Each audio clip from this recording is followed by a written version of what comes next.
દર્શક મિત્રો, ગુજરાતમાં દારૂને હેરાફેરી કરનારા માફિયા રોજ અવનવા કિમિયા અપનાવી રહ્યા છે। આવો જ એક કિસ્સો સુરતમાં સામે આવ્યો હતો, જ્યાં બેસ્તાન પોલીસે એક દુકાનમાં દારૂનો મોટો જથ્થો ઝડપી પાડ્યો હતો, પરંતુ આ દારૂ છુપાવવાની રીત જાણીને પોલીસ પણ ચોંકી ગઈ હતી। શાતિર આરોપીએ પોતાની દુકાનમાં જ એન્જિન ઓઇલના ડબ્બામાં દારૂ ભર્યો હતો। પોલીસને રેડ દરમિયાન શંકા જતા પ્લાસ્ટિકની બોટલમાં એન્જિન ઓઇલ ઠાલવતા જ પોલ ખુલી ગઈ હતી। સમગ્ર મામલે પોલીસે 480 લીટર વિદેશી દારૂ જપ્ત કર્યો હતો। પોલીસે એક ડબ્બો ખોલીને જોયું તો અંદરથી એક પ્રવાહી નીકળ્યો। આ પ્રવાહી શું હશે તે જાણવા માટે પોલીસે તેને એક પ્લાસ્ટિકની બોટલમાં ભર્યો અને બોટલમાં ભરતા જ પોલીસને જાણ થઈ કે આ પ્રવાહી બીજું કાંઈ નહીં પણ ઇંગ્લિશ દારૂ છે। દારૂ માફિયાએ એન્જિન ઓઇલના ડબ્બાનો ઉપયોગ દારૂને હેરાફેરી માટે કર્યો હતો, જેથી કોઈને શંકા ન જાય। પોલીસે દુકાનમાંથી મોટી માત્રામાં દારૂ જપ્ત કર્યો હતો।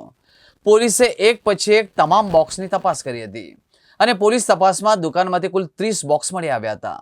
આ બોક્સમાંથી અલગ અલગ બ્રાન્ડનો કુલ 480 લીટર ભારતીય બનાવટનો વિદેશી દારૂ પોલીસને મળી આવ્યો હતો।